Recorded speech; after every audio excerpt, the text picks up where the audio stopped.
Sosok camat tewas dianiaya KKB pakai panah dan tombak hingga sekolah di Fakfak ikut dibakar. Sosok kepala distrik Kramomongga atau camat bernama Darson Hegemur tewas dianiaya oleh diduga kelompok kriminal bersenjata. Selain penyerangan terhadap camat Darson Hegemur hingga tewas, sekolah dan kantor di Fakfak juga ikut dibakar oleh diduga KKB yang memakai cadar dan bawa senjata tajam berupa parang, tombak, dan panah. Adapun Kepala Distrik Kramomongga, Darson Hegemur, meninggal dunia akibat penyerangan diduga KKB itu pada Selasa 15 Agustus 2023 malam. Disampaikan Kepala Bidang Humas Polda Papua Barat, Komisaris Besar Adam Erwindi, para pelaku berjumlah 25 orang. Perusakan kantor distrik Kramomongga itu pun terjadi pada Selasa pukul 19.30 waktu Indonesia Timur.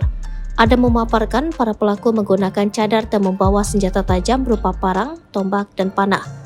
Mereka pun menganiaya Kepala Distrik Kramomongga, Darson Hegemur, yang berada di lokasi kejadian. Para pelaku juga membakar 3 unit mobil dan 2 unit sepeda motor, serta panggung peringatan Hari Ulang Tahun ke-78 RI di lapangan setempat dan bangunan SMP Negeri 4 Kramomongga. Ia juga menuturkan para pelaku mengancam akan membunuh warga setempat jika melaporkan aksi mereka ke aparat kepolisian. Selanjutnya, para pelaku kemudian melarikan diri setelah membakar bangunan SMP Negeri 4 Kramomongga. Ada mengimbau masyarakat menyerahkan kasus ini kepada pihak berwajib. Ia berharap masyarakat tidak terprovokasi oleh tindakan oknum-oknum yang ingin mengganggu situasi keamanan di Fakfak.